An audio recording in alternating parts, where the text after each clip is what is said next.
Om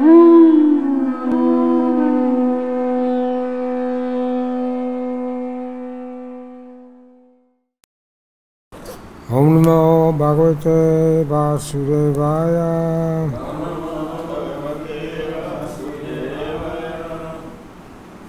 Om Namo Bhagavate Vasudevaya.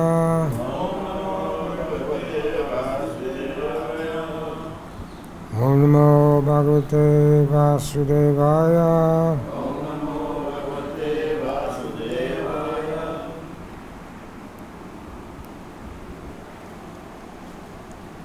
Reading from Bhagavad-Gita, as it is, Chapter 2, text number 52, page number 126. Yadate moha kalinam Yadate moha kalinam Udiryati karishati Udiryati tarishati Tadagataschi nirvedam Sutavyascha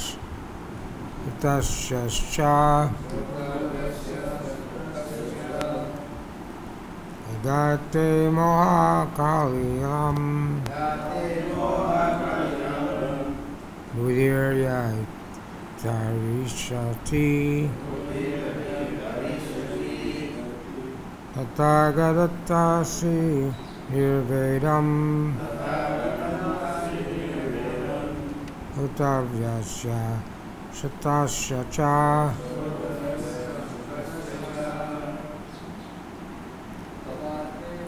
Word for word, yada, when, te, your, moha, of illusion, kalilam, dense forest, buddhi, personal service with intelligence,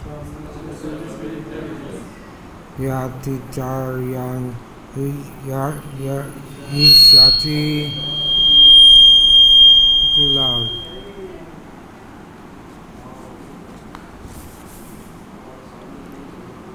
Surpasses. Tada, at that time. Kata asi, you shall go. Nirvedam, callousness. Utavyasya, to all that is be heard.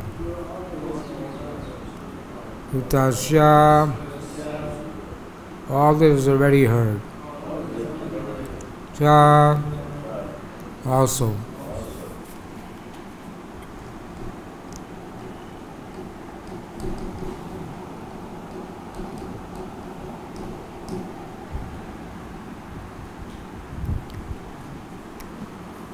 Translation purport by His Divine Grace A.C. Bhakti-Vedanta Swami Srila Prabhupada. When your intelligence is passed out of the dense forest of delusion, you shall become indifferent to all that has been heard and all that is to be heard. Please repeat. When your intelligence is passed out of dense forest of delusion, you shall become indifferent to all that has been heard and all that is to be heard. Report. There are many good examples in the lives of great devotees of the Lord of those who became indifferent to the rituals of the Vedas simply by devotional service to the Lord. When a person fastly understands Krishna, his relationship with Krishna, he naturally becomes completely indifferent to the rituals of fruitive activities. Even though an experienced Brahmana Sri Madhavinda Puri, a great devotee acharya, in the line of devotees says, "O my prayers, 3 times a day, all glory to you. O bathing, offer my obeisances unto you. O demigods, O forefathers, please excuse me for my inability to offer you my respect. Now, wherever I sit, I can remember the great descendant of the Yadu dynasty, Krishna, the enemy of Kansa, and thereby I can free myself from all sinful bondage. I think this is sufficient for me." The Vedic rites and rituals are imperative for neophytes. Comprehending all kinds of prayers 3 times a day, taking a bath early in the morning, offering respect to the forefathers, etc. When one is fully in Krishna consciousness, engaged in its transcendental loving service, one becomes indifferent to all the regulated principles because he's already attained perfection. If one can reach the platform of understanding by service to the Supreme Lord Krishna, he has no longer to execute different types of penance and sacrifices as recommended in the revealed scriptures. Similarly, if one has not understood that the purpose of the Vedas is to reach Krishna and simply engages in the rituals, then he is uselessly wasting time in such engagement. Persons in Krishna consciousness transcend the limits of Shabda Maman or the range of the Vedas and Upanishad.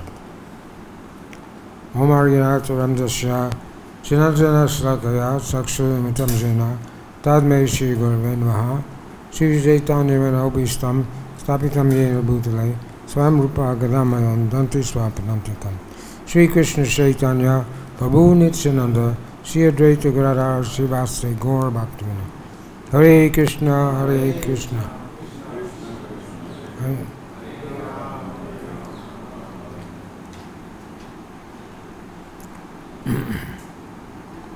Translation, one more time, page 126.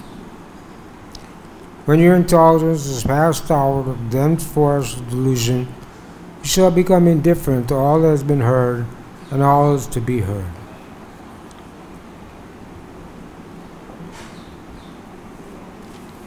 So this section of the Bhagavad-Gita from verses 39 to 53 deal with Buddhi Yoga, or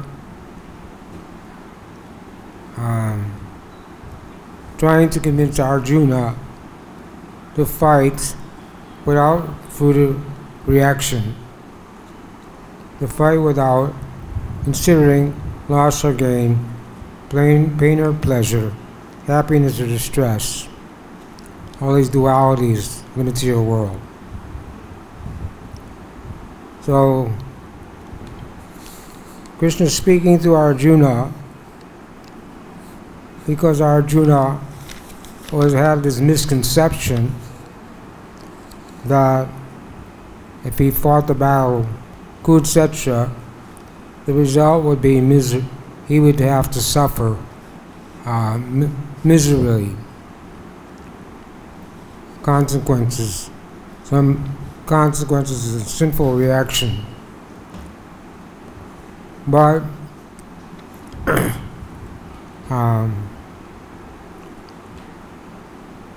Krishna is telling Arjuna to fight.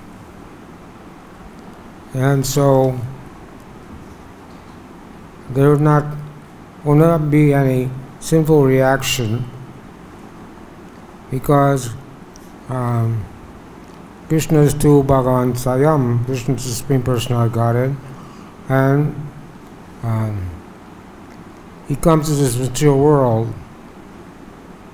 Yada yada dharmasya rani bhavati bharata. When there is irreligion, to reestablish religious principles.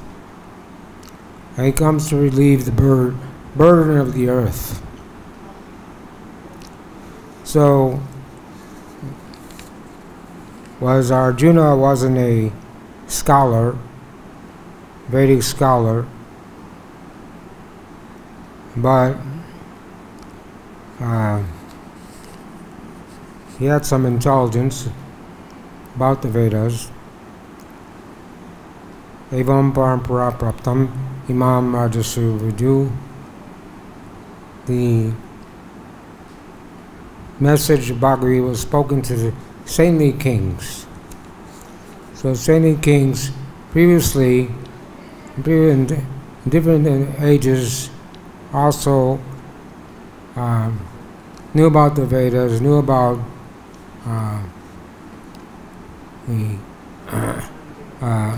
how to rule the people in a proper way. But here it says, when your intelligence is passed out of dense force of delusion, you should be indifferent to all that has been heard, all is be heard. Indifference means show no interest. It's a dense forest of delusion. If you go in the forest in the daytime, it's not so it may be dense, maybe not be too much light, but if you're there at nighttime, it can be very scary to be in the forest at night when it's dark. But as soon as you come to a clear place where it's clear, there's no more forest, then your fear will go away. So the whole idea is to get Arjuna to get free from the delusion that he has about fighting in the battle of Kurukshetra.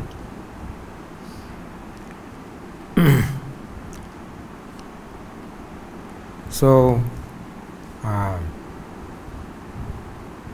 many people study the Vedas but get the wrong idea. When Krishna and Balaram were with the cowherd boys in Vrindavan, the cowherd boys said, "We're hungry."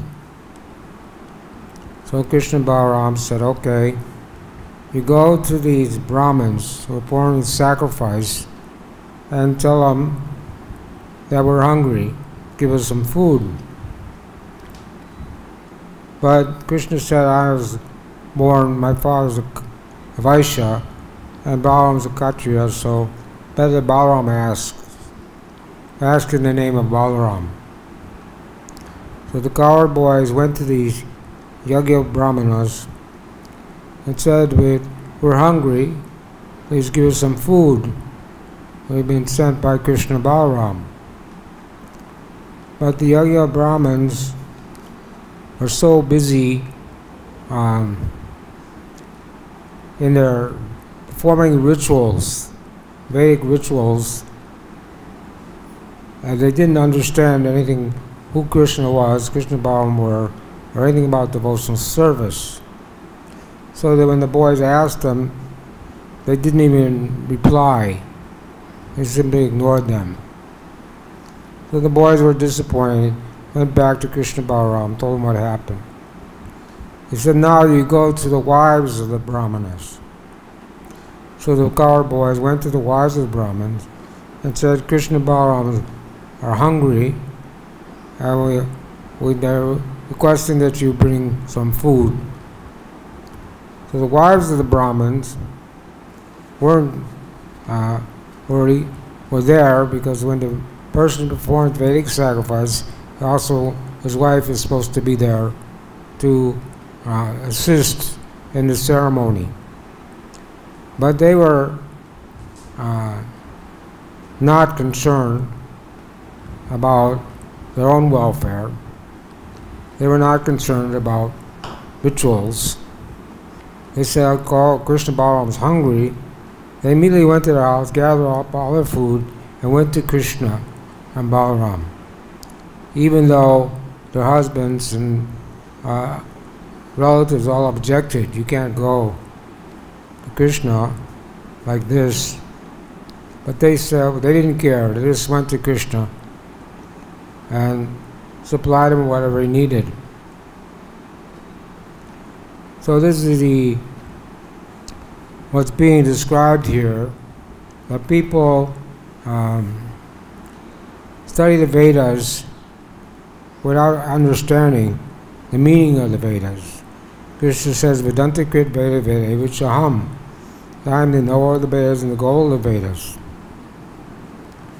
But the scholars and Vedantists and schools, Indianology, to study all these things, don't know anything about Krishna or devotional service.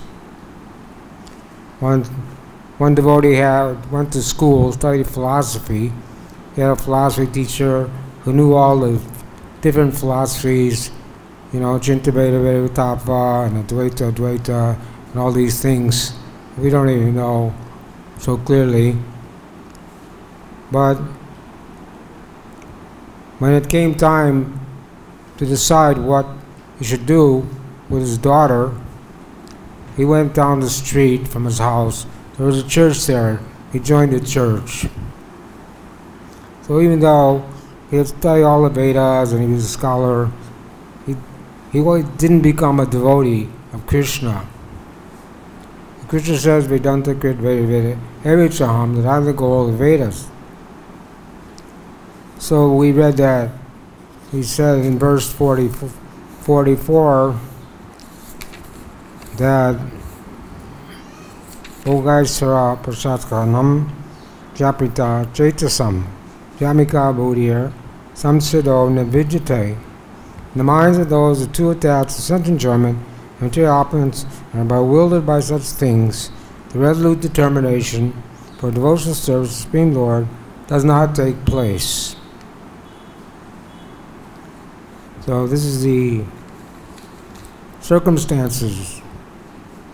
People may study all the Vedas and be scholarly in this way, but because they still want their sense gratification, they can't become devotees. So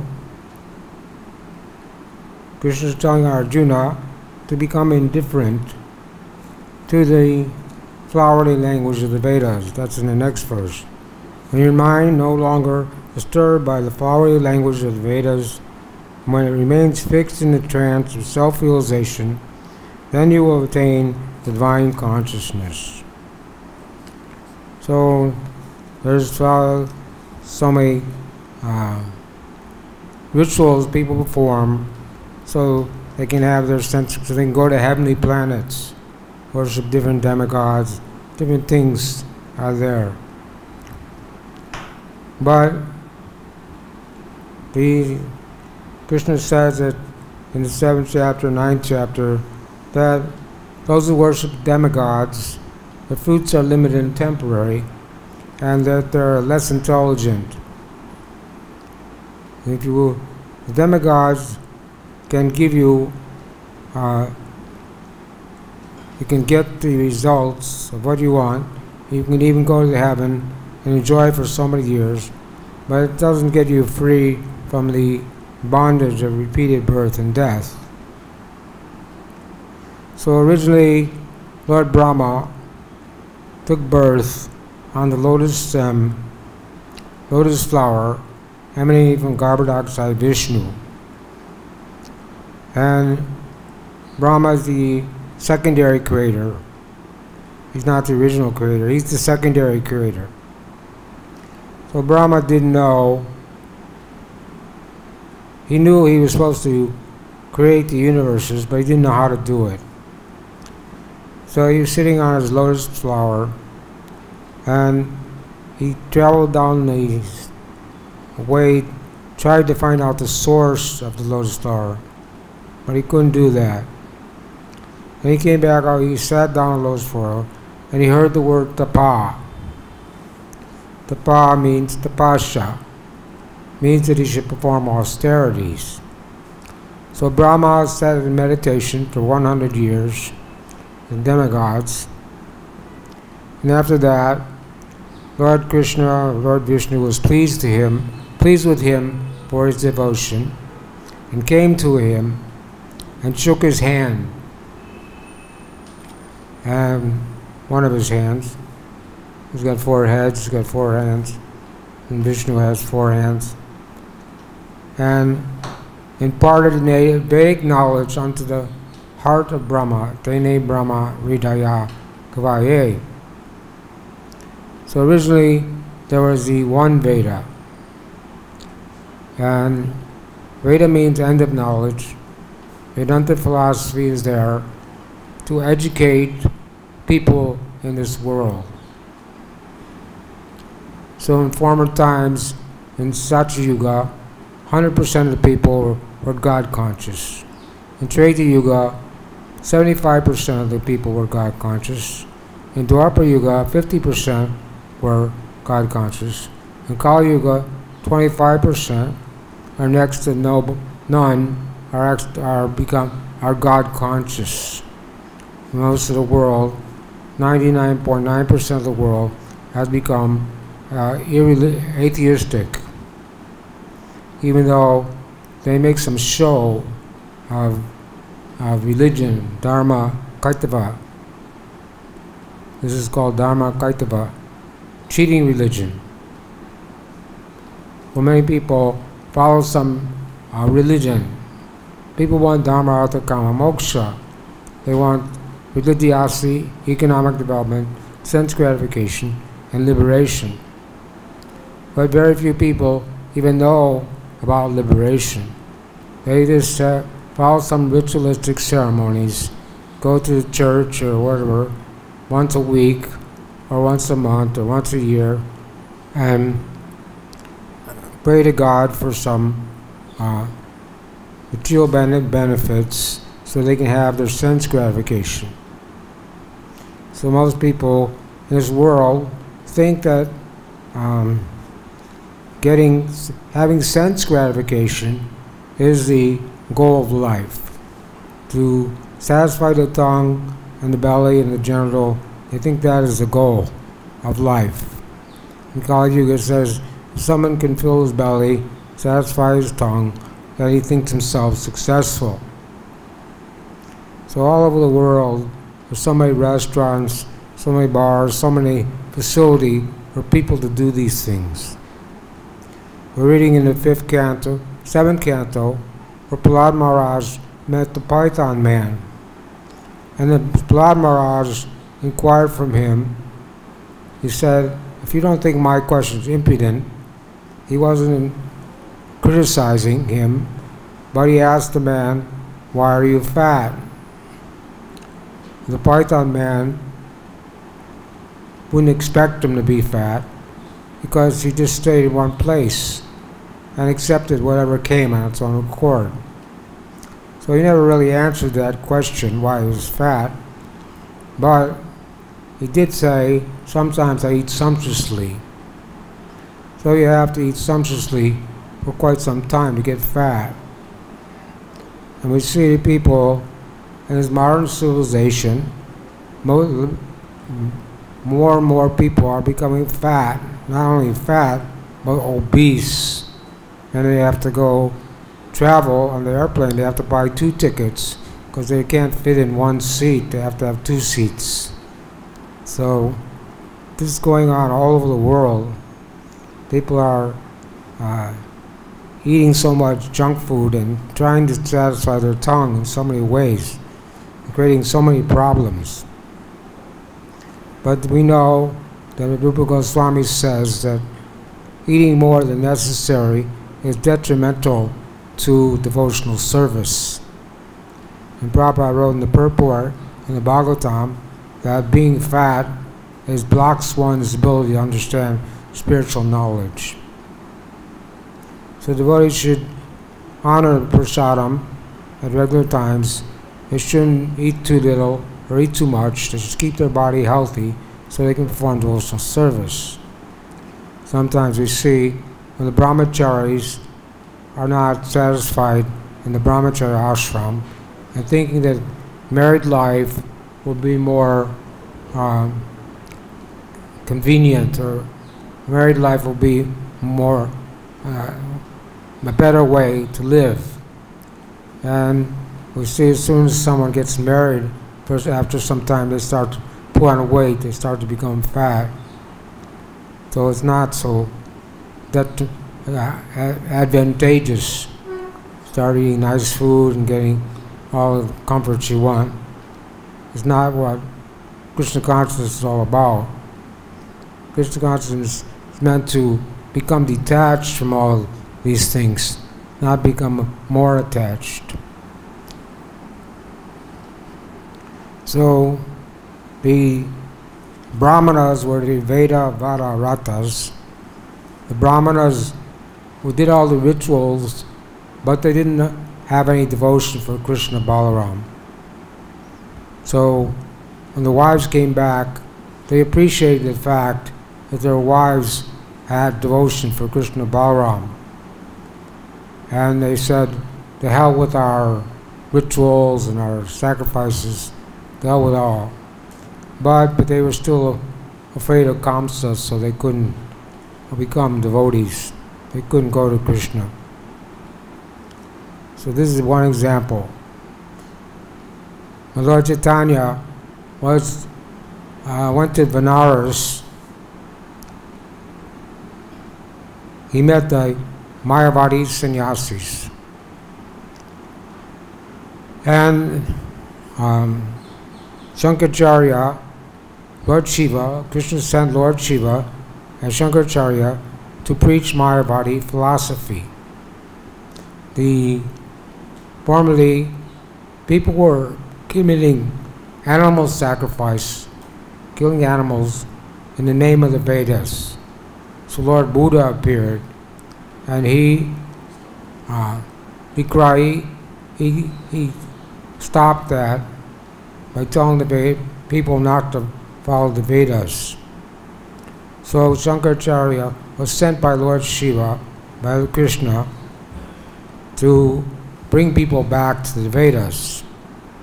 So when Lord Chaitanya went to Benares, he met the Mayavadis sannyasis, who was headed by Prakasananda Saraswati. And Lord Chaitanya said that this Prakasananda Saraswati, that I gave him leprosy because of he's an offender. Because the Mayavadis say that God cannot have a form, God doesn't have arms, legs, eyes, ears, nose, all these things. God is impersonal. So this is an offense. So Lord Chaitanya met Lord Chaitanya ordinarily, he would not associate with the Mayavadi sannyasis. Although he took Mayavadi sannyas out of social convention. When Ishvara Puri went to Navadvip to meet the Advaita-acharyas, he also dressed like a Mayavadi sannyasi, although he was a Vaishnava. So Lord Chaitanya took Mayavadi sannyas, shaved his head, and put on the garb of a Mayavadi sannyasi. But still, he never gave up being a Vaishnava, and so he performed kirtan when he went to Benares. So when Prakasananda Saraswati heard this, he said that there was no need for such things in Benares, and the duty of a sannyasi is to study Vedanta. So Lord Chaitanya, one day they invited Lord Chaitanya to meet the Mayavadi sannyasis. So he met the Mayavadi sannyasis, and they explained their philosophy, Mayavadi philosophy. And Lord Chaitanya explained to them that their philosophy was imaginary and gave them the real meaning, the Vedanta philosophy. And they all agreed with Lord Chaitanya, and they said they were just following the party line. We agreed and became Vaishnavas. In the same way, Sarvabhauma Bhattacharya was the reservoir of all bad logic. he also was a Mayavadi, and he had 60,000 disciples, or he had many disciples, but he also studied the Vedas, a Vedantist. So Lord Chaitanya came to Jagannath Puri. He went to take darshan of Lord Jagannath, and in ecstatic love, he fell into a trance and fainted in the temple. When the watchman wanted to beat Lord Chaitanya, thinking him a crazy man, Sarvabhauma Bhattacharya happened to be there and stopped the watchman and took Lord Chaitanya to his house and laid him down on a bed and examined the body of Lord Chaitanya, because he couldn't understand whether Lord Chaitanya was alive or dead. So he took a cotton swab and held it to his nose, and then when it moves, he could understand that Lord Chaitanya was in a trance of ecstatic love. But still, he didn't accept Lord Chaitanya as the Supreme Personality of Godhead. Lord Chaitanya, Vairagya, Vidya, Nidya, bhakti-yoga. Lord Chaitanya appeared 500 years ago. He came to teach Vairagya, renunciation, and jnana, or knowledge of devotional service. So Sarvabhauma Bhattacharya said, you're a sannyasi, your duty is to study Vedanta. So I'm going to teach you Vedanta. So Lord Chaitanya said, okay. For 7 days, Sarvabhauma Bhattacharya preached his philosophy to Lord Chaitanya. And Lord Chaitanya didn't say a word. So finally, Sarvabhauma Bhattacharya said, I've been speaking for 7 days now, and you're not asking any questions, so I can't understand whether you understand what I'm saying or not. And Lord Chaitanya said, I don't understand anything you say, but because you're giving the wrong interpretation of the Vedas. Your philosophy is like the clouds covering the sun. And then Lord Chaitanya explained to him real Vedanta philosophy. In this way, Sarvabhauma Bhattacharya became a Vaishnava devotee. So it's possible people get deluded by the Vedas, and here Krishna is telling Arjuna to not be bewildered by these things. But Krishna is not only speaking to Arjuna, but he's speaking the whole Bhagavad-Gita for the benefit of all human society.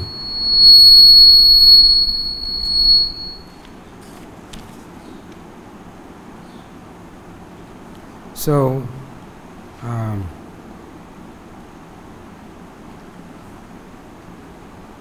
this is Niskam Karma Yoga. And Prabhupada also preached to many scholars and Vedantists who knew so many things, but they weren't devotees. And Prabhupada was speaking to the scientists in his garden conversation in Los Angeles, one conversation. The Prabhupada said, we're saying Krishna's God, and you don't know who God is, so why don't you take it? So they couldn't grasp that statement. They didn't become devotees. But they had some appreciation for Prabhupada.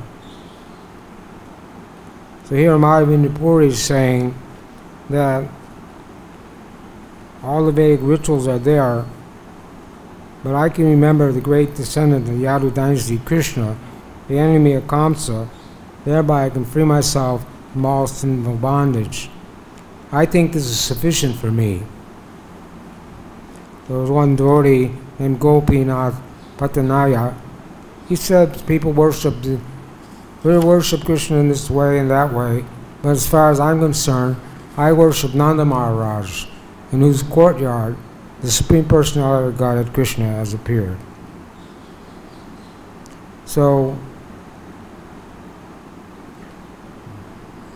Arjuna has the fruit of mentality, that if I fight, then I won't be, the result will be misery and suffering. That happiness will not come. But Krishna consciousness takes one above the material modes of nature. Triguna Vishaha Veda.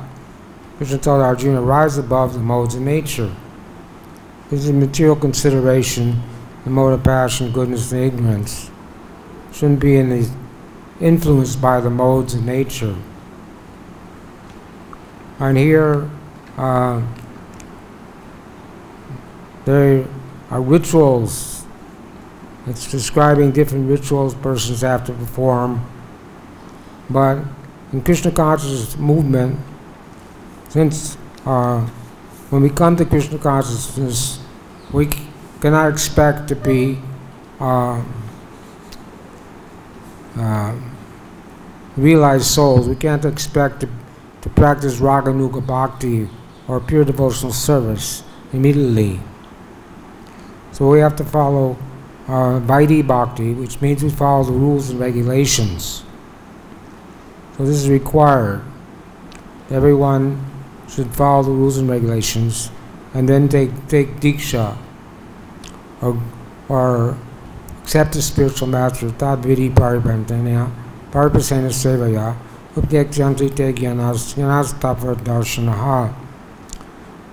If one should approach the spiritual master, inquire from him submissively, and render service unto him, he can impart knowledge unto you because he's seen the truth. So the spiritual master should be a genuine spiritual master. Should not be a cheater. And many people are claiming to be Bhagavad God and cheating people, and but the genuine spiritual master, he doesn't say I'm God. He says I'm a servant. Gopi Bharta Kamala Das Das Anu Das. So I'm the servant of the servant of the servant of Krishna. And one man was claiming to be God. He had millions of followers in Delhi. And there was a court case, and now they have given him a life sentence in jail. So, this kind of God, what kind of God is that? He has to spend the rest of his life in jail. That's not, that must be his Leela. That's his Leela, right? Spend the rest of his life in jail. So, of course, Krishna was born in jail, but that was by his Yogamaya potency. And when he was transferred from the house of Vasudeva to Mother Yasoda in Vrindavan, the real Krishna never leaves Vrindavan, was simultaneously born to Mother Yasoda along with Yogamaya, a girl. So this is the Krishna comes to the material world. It says that one knows Krishna's name, quality, and truth, then one does not have to take birth again in the material world. It's by understanding the truth about Krishna, coming to the material world. And Atma Maya, he comes by the influence of his Yogamaya potency. So therefore, he may appear like an ordinary human being to some people. When Krishna, Balaram, and the car boy went to Mathura, they met a washerman. And they said to the washerman, give us some nice clothes. But the washerman refused, said, you boys shouldn't be so impudent, ask for the clothes meant for the king. So Krishna became angry at this washerman, and with his hand he cut off the head of the washerman. And then Krishna and Balaram and all the cowboys took whatever clothes they wanted. So, even though Krishna appeared personally in front of this person, because he didn't have any devotion, he couldn't recognize Krishna. Krishna says he reserves the right to be known. Bhakti-yoga bhajanti. That can only be known by devotional service. But when Krishna went to Kubja, she offered him the sandalwood. She was engaged in making sandalwood pulp for the king. But when Krishna and Balaram came there, she gave them all their sandalwood. And Krishna stepped on her. She was a hunchback lady. So a hunchback lady, no one's attracted to a hunchback lady. So she couldn't, no one would marry her.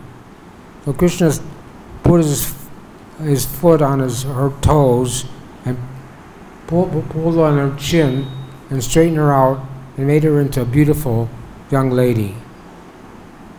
And this way, Krishna was pleased with her. So he, later on, he went and he visited her house and purified her of all sinful contamination. So in this way, the Vedas are there, but they're not. In Kali Yuga, we have the great fortune. Veda means end of knowledge. And there was the four Vedas: Samaveda, Yajurveda, Atharvaveda, and Rig Veda. Originally there was only one Veda, and Vyasadeva, he divided the Vedas in four. Then there's the supplementary Vedas, the Upanishads, and the Puranas and Itihasas, other literatures. But the main books is Bhagavad-Gita and Srimad Bhagavatam. Bhagavad-Gita is spoken by Krishna. It's Krishna Katha, and every word is transcendental. And we distribute a lot of Bhagavad-Gitas to people, and when they read the Bhagavad-Gita, they have a change of heart, and people become devotees. There's different stories of people who were atheists their whole lives, committing sinful activities, eating meat and taking intoxication, but by chance or somehow or other, the Bhagavad-Gita or one of Krishna conscious books appeared in their house, and they read that book and realized that they were on the wrong path. So there's Priviti Marg and Nivritti Marg. Priviti Marg is a path of sense gratification, and Nivritti Marg is the path of liberation. So as human beings, there are 8,400,000 species of life, but only in human beings, 400,000 are human beings. And Tato Brahmaji Ginasa, the human being is the only species of life that can make inquiry. The cats and dogs and the monkeys, they have some intelligence. Due to the presence of super soul, the monkeys know how to steal people's glasses and get some food, so they can get some food and give them back broken. But that's their intelligence. That's as far as their intelligence goes. You can't tell the monkeys to stop doing that, and the police don't arrest the monkeys for being criminals. But so they have some intelligence, but it's limited. And the sign, people put a sign on their grass, keep off the grass. But if the dog goes on the grass, they don't bother the dog. But if the human being goes on the grass, then they arrest him. So only in human form of life do we have intelligence and can we discriminate between right and wrong. So people who are following the path of sense gratification are on the wrong path. And people who are following the path for liberation or to get out of the material world on the right path. But some people want both. They want to perform devotional service, they dress like devotees, but they want sense gratification too. So that's compared to trying to cross the river by having two boats, putting one foot in one boat and one foot in the other boat. You won't get very far. Or there was a marriage party and it was nighttime. They got on the boat to cross the body of water and they fell asleep. And when they woke up, it was daytime. They were still in the same place. So they said to the boatman, what happened? The boatman said, well, I've been rowing all night. I don't know what happened. Then they saw that he forgot to pull up the anchor. So they were still in the same place. So people dressed like devotees, perform devotional service, go through the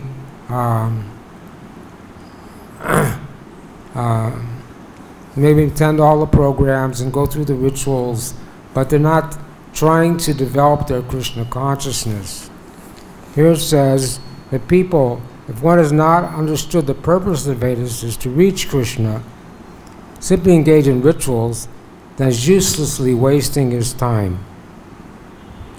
So one may be even a temple president or manager or this or that, do this and that, pujari, but if they're not at the same time trying to cultivate Krishna consciousness, trying to develop their love for Krishna, trying to chant in pure rounds, trying to hear this philosophy, then they're not making any advancement. And Lord Kapila Dev calls these kind of people separatists. A separatist is some Kanista Bhakta who worships the deity very nicely, but he doesn't understand that the soul and super soul are there in all living entities, and he doesn't know how to treat the other devotees.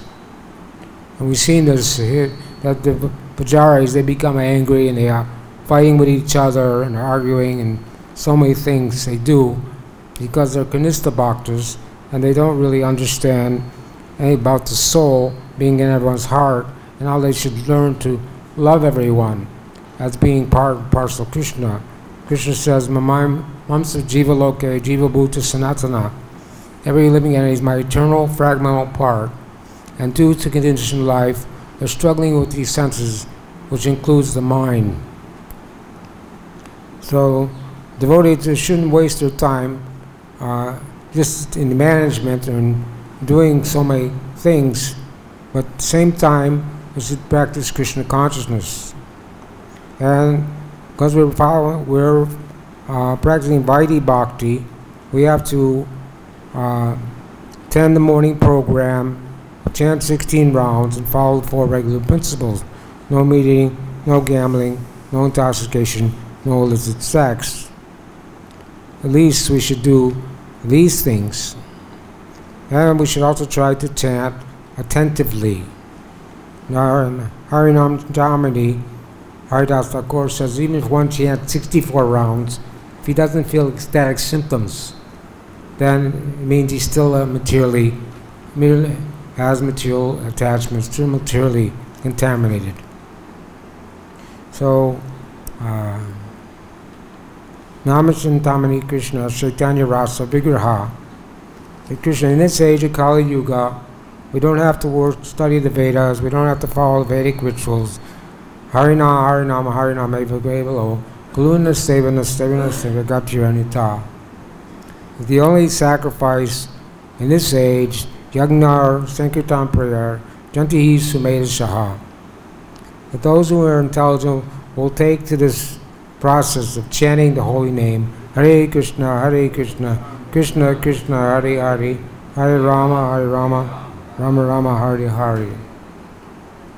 So this is the easiest process in this age, and even the demigods, residents of Jambudvip, who have millions of times more sense gratification than we have on this planet, are waiting, anxious to take birth and this earth planet so to perform devotional service.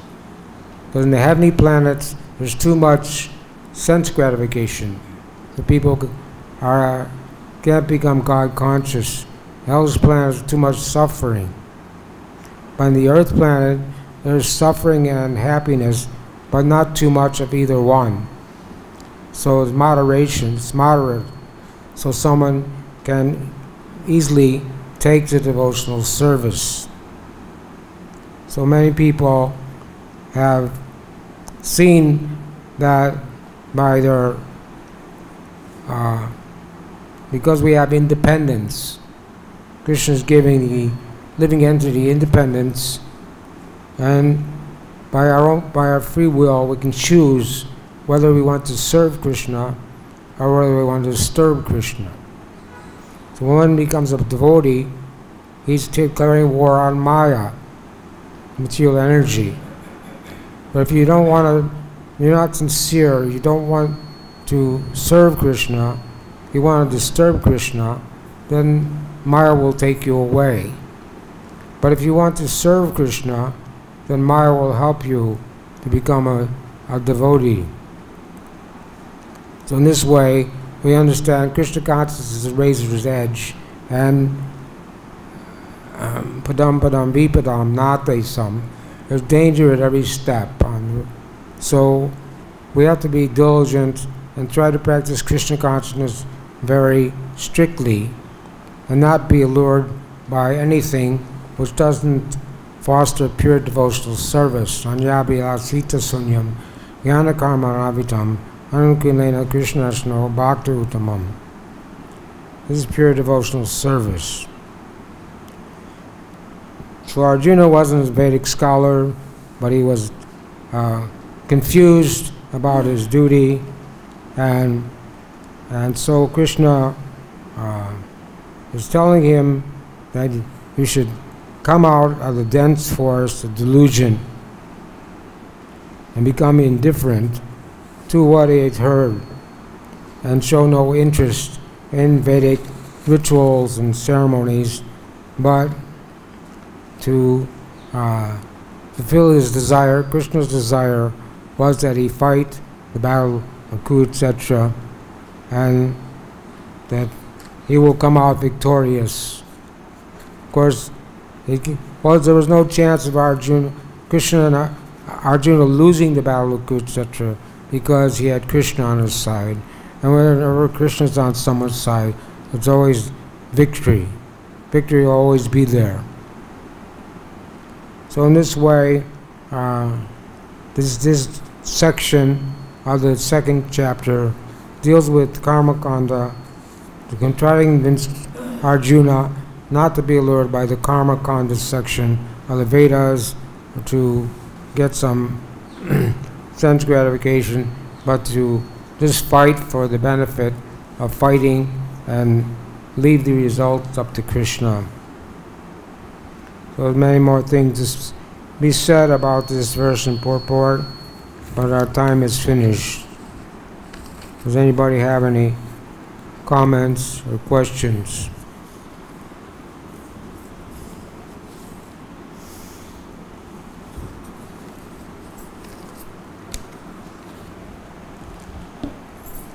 All right, Srila Prabhupada ki, Entourage Bhagavad-Gita ki jai.